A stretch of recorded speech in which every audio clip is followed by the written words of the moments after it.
Oke, assalamualaikum warahmatullahi wabarakatuh. Selamat berjumpa kembali dengan saya Afaiz di channel yang berbahagia ini ya, sahabat-sahabat sekalian. Kali ini saya akan bahas tentang permintaan komen sahabat-sahabat tentang analisis bisnis JNT Cargo ya, sahabat-sahabat sekalian ya. JNT Cargo itu merupakan salah satu perusahaan. Saya cek dulu ya, nanti saya salah ini lagi.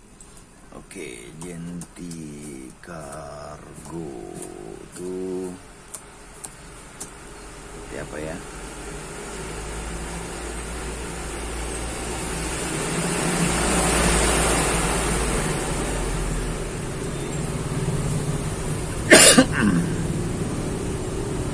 Jadi JNT Cargo ini Oke, JNT Cargo itu sebuah perusahaan ya, kalau nggak salah juga ya, coba kita adalah salah satu unit bisnis dari JNT ya, kalau nggak salah ya, yang dia bermain di, kalau kita lihat di about.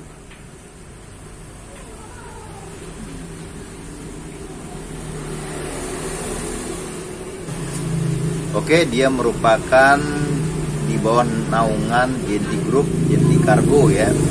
Ya, jadi dia di bawah naungan JNT Group ya. Setahu saya juga marketing pernah menjelasin dia juga satu grup dengan JNT.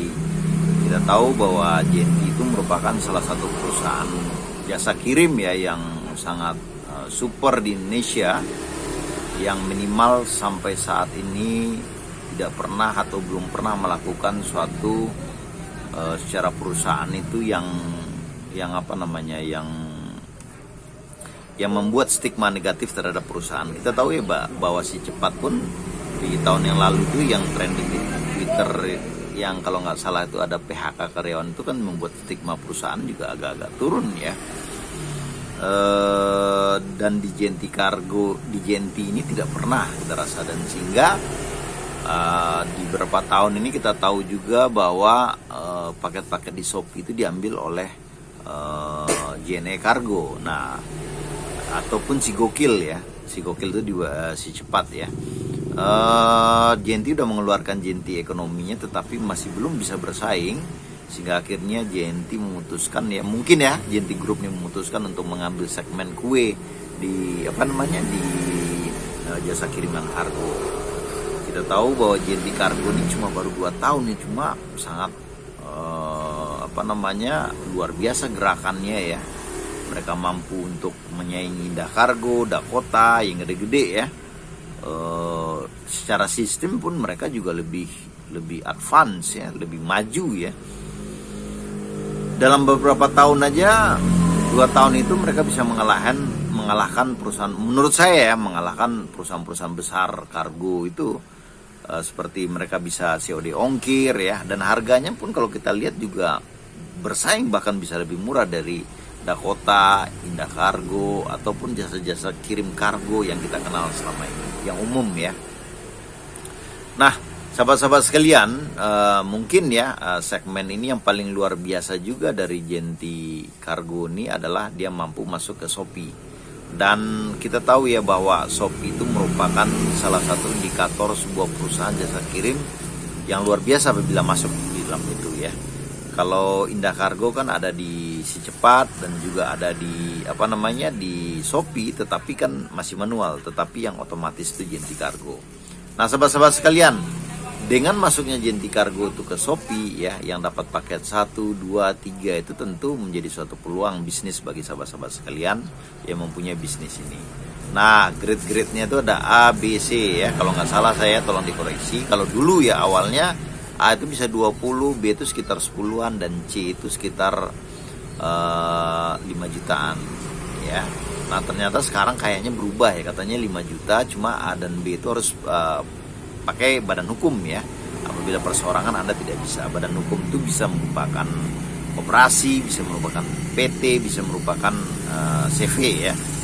Nah, sahabat-sahabat sekalian,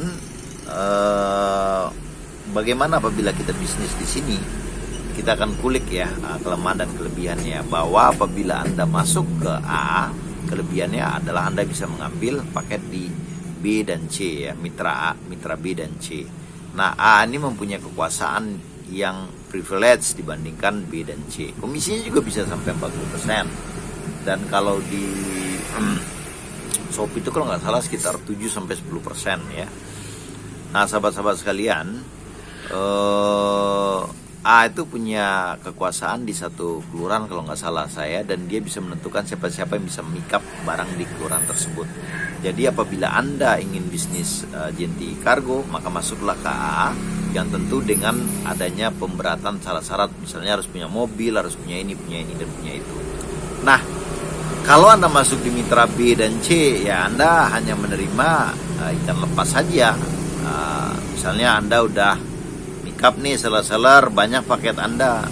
Sepengetahuan saya ya di sini ya, karena saya juga bisnis online ya namanya kalau Anda mitra B tiba-tiba bisa di tackling oleh mitra A gitu loh, sehingga Anda akan kesulitan kalau untuk bertarung ya.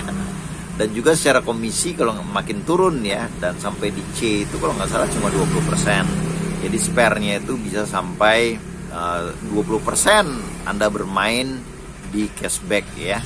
Nah, sahabat-sahabat sekalian, sekali lagi bahwa apapun ya yang menjadi peluang dan risiko bisnis itu Anda harus pahami betul-betul. Jangan sampai Anda masuk tetapi Anda cuma dianatirikan atau Anda hanya meramaikan.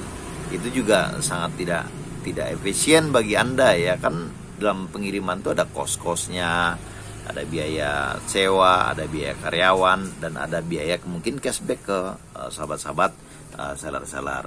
Nah, jadi di antara 3 mitra ini tentu apabila Anda pengen serius ya, tentu Anda harus masuk ke mitra A. Ya, mitra A itu nggak boleh campur, mitra B juga tidak boleh campur, mitra C itu boleh campur. Nah, sahabat-sahabat sekalian, dengan masuknya ke marketplace dan ongkirnya juga sangat bersaing, saya rasa memang kalau kedepannya ini Genti Kargo ini juga bisa mendulang uang di dalamnya ya. Kalau omset Anda aja misalnya 10 juta, berarti kan kurang lebih minimalnya Anda bisa dapat sekitar 3 jutaan kalau di mitra. Nah ya, kalau di mitra B tentu saya yakin Anda akan kesulitan karena mitra A dan mitra B itu kan saling makan juga ya, bukan mereka bukan eksklusif, artinya Anda udah ambil dan Anda nggak boleh diganggu oleh siapa saja. Nah, senjata mereka lebih lengkap loh, senjata mereka itu diskon, jadi Anda nggak akan berkutik banyak ya.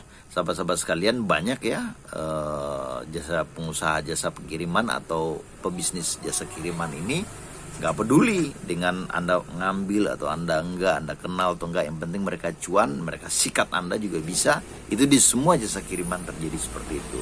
Jadi sahabat-sahabat sekalian, demikianlah analisis bisnis saya, sangat sederhana dan singkat ini. Anda tangkap poin-poin di dalamnya ya, sehingga Anda bisa mengevaluasi apakah mitra mana yang harus Anda masuki, dan yang kedua apakah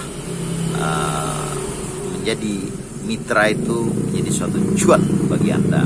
Sekali lagi, bisnis jasa kirim itu tidak semudah yang Anda kira. Banyak hal-hal yang terjadi di dalamnya dan banyak perubahan-perubahan yang terjadi di dalamnya. Siapa yang kuat, cepat, dia yang akan survive. Akhir kata, wabillahi taufiq wal hidayah. Assalamualaikum warahmatullahi wabarakatuh. Salam bahagia.